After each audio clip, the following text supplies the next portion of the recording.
next door.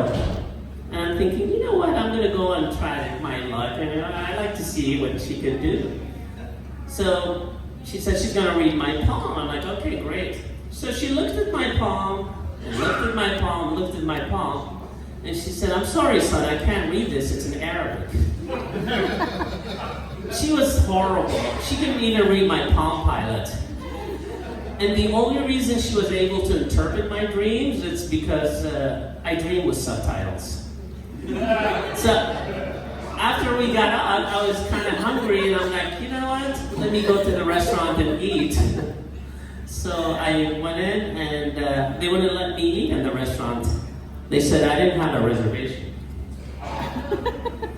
So it was time for me to start dating. So I met this girl at my apartment complex in the jacuzzi, and we started talking, and I said, so what do you do for a living? She said, I'm an exotic dancer / porn star.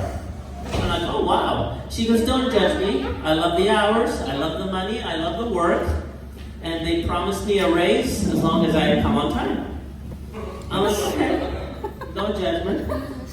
She said, but I got sick and tired of doing it, and I got a 9-to-5 job. I quit the porn industry, got a 9-to-5 job, and weekends off, and I found God. And now I go to church every Sunday. I'm like, wow, that's a big leap. She goes, yeah, but my boss was not very nice, the hours weren't great, and the money wasn't great. So I quit my job and I went back to the industry, but I still go to church every Sunday. She said, Bassil, does that make me a hypocrite? I said, no, that makes you a born-again Christian. So she said, hey, if you have a fantasy, I'll fulfill it for you. I said, I do. She goes, tell me what it is and I'll do it. I said, okay, I noticed that you have high arches on your feet. She said, I do. I said, I want you to put on your highest heel shoes. I want you to put on your sexiest dress. I want to take you to an Italian restaurant. When the pasta arrives, I want you to take off your shoes. I will fill your shoes with pasta. I want you to put back your shoes on. I want you to start walking, and I want to see pasta gushing out of both sides of your feet with every step you take. She said, somebody has a foot fetish. I said, no, I have a foot fetishini.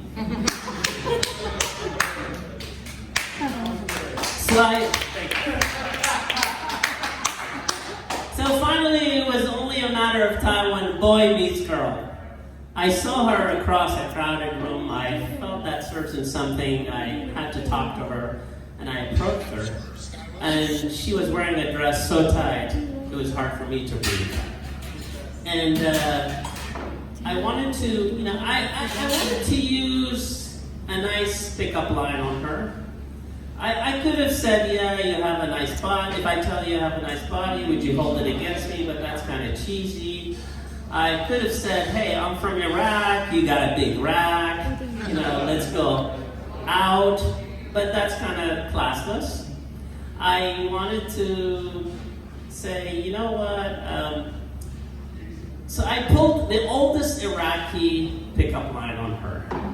I went with class and sophistication. I said, excuse me, have you ever traveled to Iraq? She said, no, I've never traveled to Iraq. Why do you ask? I said, because I want to back that ass. And it worked. It worked.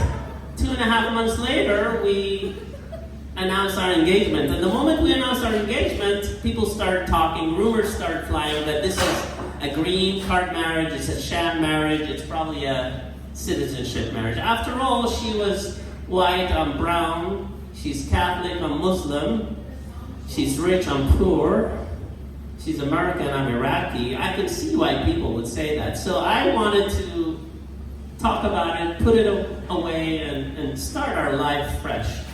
So at 3 o'clock in the morning, I went to her place, I knocked on the door. Finally, she opened the door.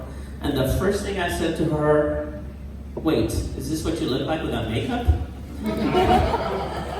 She said, what's going on? I said, well, I want to talk about the rumors. You've heard it? She said, yeah, I did. I said, let's hash it out and start our marriage fresh. She said, I couldn't agree with you more.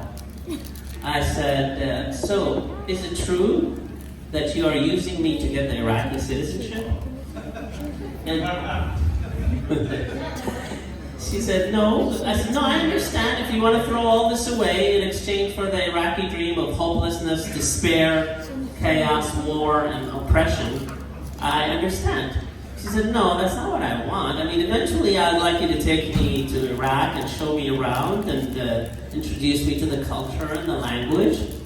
I said, great, because I already jumped the gun and already ordered the his and hers matching bulletproof vests. And they're monogrammed too, on Amazon, your Amazon Prime. She said, well, I'm glad we talked about this. Is there another thing that may be bothering you? I said, yeah, I actually heard that you also are with me because I'm really good in bed. And it's true. I'm not tweeting my own horn. Iraqi men are known to be really wonderful in the sack. Not Sacramento, but in the sack. And I said, this did not happen by accident. I've never drank, I've never smoked, never done drugs, and I exercise, eat healthy. So I can see. And if you don't believe me, you can read the Yelp reviews too. And she said, well, I said, besides, every woman I've been with ended up dating another Iraqi guy after me. And she said, why is that? I said, because once you go Iraqi, you'll never go back. So, whoa, there. So anyway. So I just want to leave you one last thought. I know I'm sitting here talking, and you're probably wondering, is he really from Iraq? I mean, really, where is his unibrow? Every Iraqi has the unibrow. It makes you look angry. It makes you look terroristy. So and before I used to shave it with this special razor that I brought with me from home, but they confiscated it in the airport because, well, that's what you think, but you know why? Because it has 3 blades, just like the Gillette Mach 3. The first blade lifts, the second blade cuts, and the third blade yells, Allah Akbar. Death to America. But since I didn't have the razor, I had to use a stuff called Nair. So I read the directions and it says 2 drops, wait half hour, wash it off, and the hair will be gone. I'm like, I don't have time for this, I gotta be at work in 10 minutes. So I put the whole bottle, and the stuff is fuming in my face, in my nose, in my eyes. I faint. I hit the ground, and my wife runs to me and says, honey, are you okay? Are you okay? I'm like, oh, I don't know. She goes, I really thought you were dead. I said, no, I just had a near-death experience. Thank you so much, folks.